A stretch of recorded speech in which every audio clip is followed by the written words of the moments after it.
သူ့ကိုအခြားကစားသမားနဲ့နိုင်ရှင်တာမကြိုက်ဘူးဆိုတဲ့ Senna Lemans Manchester United ကိုသမား Senna Lemans ကပရိသတ်တွေက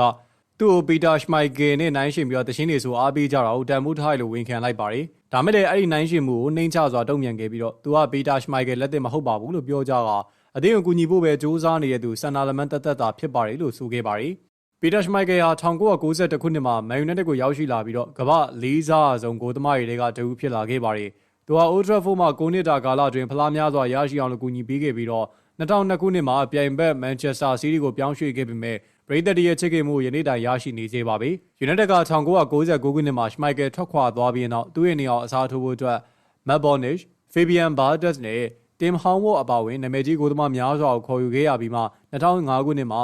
Adrian Van Nasa ကိုခေါ်ယူနိုင်ခဲ့ပါတယ်။ David De Gea က2011ခုနှစ်မှာ Van Nasa ရဲ့နေရာကိုဆက်ခံခဲ့ပါတယ်။ဒါပေမဲ့မကြာသေးမီနှစ်တွေအတွင်းမှာ United ကဂိုးပေါက်မှာရုန်းကန်ခဲ့ရပါတယ်။ Alde Onana, Alde Barrenda တို့နှစ်ဦးစလုံးကပထမဦးစားပေးဖြစ်ခြေစွမ်းမပြနိုင်ခဲ့ကြပြီးနောက် United ဟာ Ryan Amor ကနေပြီးတော့လူငယ်ကစားသမားဘေးဂျန်ဂိုးသမားလေး Lemans ကိုခေါ်ယူပြီးတော့ဂိုးသမားနေရာကိုဖြည့်ရှင်းခဲ့တာပါ။အသက်23နှစ်အရွယ် Lemans ကနီးပြ Ruben Amorim ရဲ့အသင်းအတွက်ချက်ချင်းသက်ရောက်မှုရှိစေခဲ့ပြီးတော့ Sunderland, Liverpool နဲ့ Brighton တို့ကိုအနိုင်ရတဲ့ပွဲစဉ်တွေမှာပါဝင်ခဲ့တာပါ။ပရိသတ်တွေကသူ့ကို Schmeichel နဲ့ခိုင်းနိုင်ပြီးတော့ချီးမြှောက်နေကြတာကိုသူကလင်းမြန်စွာပဲအသိအမှတ်ပြုခဲ့ပါတယ်။ United ရဲ့ဒီရာသီပထမဆုံးကလင်းရှိဖြစ်တဲ့ Sunderland ဒူးစီနဲ့နိုင်ရရှိခဲ့တဲ့ပွဲစဉ်အတွင်းမှာ Old Trafford ပရိသတ်တွေက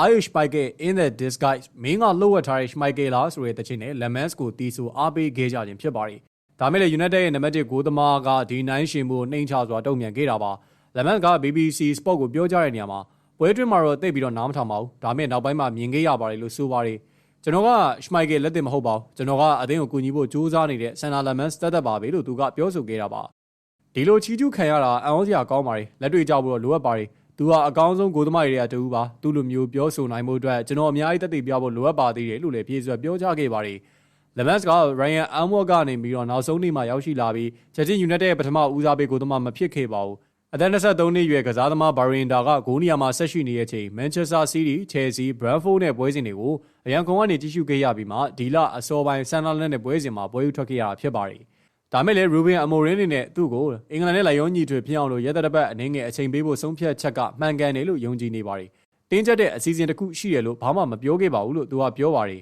။အမြဲတမ်းအကောင်းဆုံးဂိုးသမားကစားလိမ့်မယ်လို့ပြောခဲ့တာပါ။ဒါမဲ့အစာပိုင်းမှာ၄ကျင်းရေးမှာနည်းနည်းအခက်အခဲရှိခဲ့ပါတယ်။မန်နေဂျာအဲ့အောင်မြင်ပြီးတော့ကျွန်တော်ကိုလိုက်ရောညီထွေဖြစ်အောင်အချိန်နှင်းငယ်ပေးခဲ့ပါတယ်။ကျွန်တော်ကစားတဲ့ပထမဆုံးပွဲကကျွန်တော်အတွက်ပြီးပြည့်စုံတဲ့အခွင့်အရေးပါပဲ။အဲဒီကနေပြီးတော့အရာအလုံးအဆင်ပြေသွားခဲ့ပါတယ်။ဒီတက်ပိုကောင်းတဲ့အစကိုကျွန်တော်စိတ်ကူးလို့မရပါဘူးလို့ပြောခဲ့ပါတယ်။ Lemans က United ရဲ့အသင်းပေါ်တွေဖြစ်ကြတဲ့နောက်ကန်ဘဟိုလူက Harry Maguire နဲ့ Matthias De Ligt တို့ကိုလည်းချီးကျူးခဲ့ပြီးတော့သူတို့နှစ်ဦးကမျှော်လင့်ချက်မြင်မားစွာသတ်မှတ်ထားတယ်လို့ပြောခဲ့ပါတယ်။သူတို့ကကျွန်တော်အထူးကြုံဆုံးဒါမှမဟုတ်ထူးခြားတဲ့ဂိုးသမားဖြစ်ဖို့အတွက်မလိုအပ်ပါဘူး။အရေးကြီးတဲ့အခိုက်အတန့်တွေမှာအသင်းကိုယုံကြည်မှုပေးဖို့ပဲလိုအပ်ပါတယ်လို့ပြောခဲ့ပါတယ်လို့သူကထပ်မံပြောပြခဲ့ပါတယ်။ဒီလိုလှုပ်ဆောင်နိုင်တာကသူ့ကိုယုံကြည်မှုပေးနိုင်တဲ့တယောက်ကသူ့နောက်မှာရှိနေတယ်ဆိုတာကိုသိထားတာကြောင့်ပို့ပြီးတော့စိတ်အေးလက်ဖြစ်စေပါတယ်။ဂိုးသမားတို့ရဲ့အဓိကအချက်တွေကတစ်ခုကဆက်သွယ်ပြောဆိုမှုနဲ့ခန်းစစ်ကိုကူညီပေးတာပါ။ကျွန်တော်စိတ်တည်ငြိမ်ပြီးတော့အေးဆေးတည်ငြိမ်မှုရှိတဲ့အတွက်ဂုဏ်ယူပါတယ်။ဒါမဲ့လိုအပ်တဲ့အခါမှာတော့ကျွန်တော်အသင်းမော်တွေကိုကျန်းတန်းစွာပြောဆိုဒါမှမဟုတ်အော်ရနိုင်ပါတယ်။ဒီလိုဝိသေသနာနှစ်ခုစလုံးရှိတာကောင်းပါလို့ဆိုခဲ့ပါတယ်။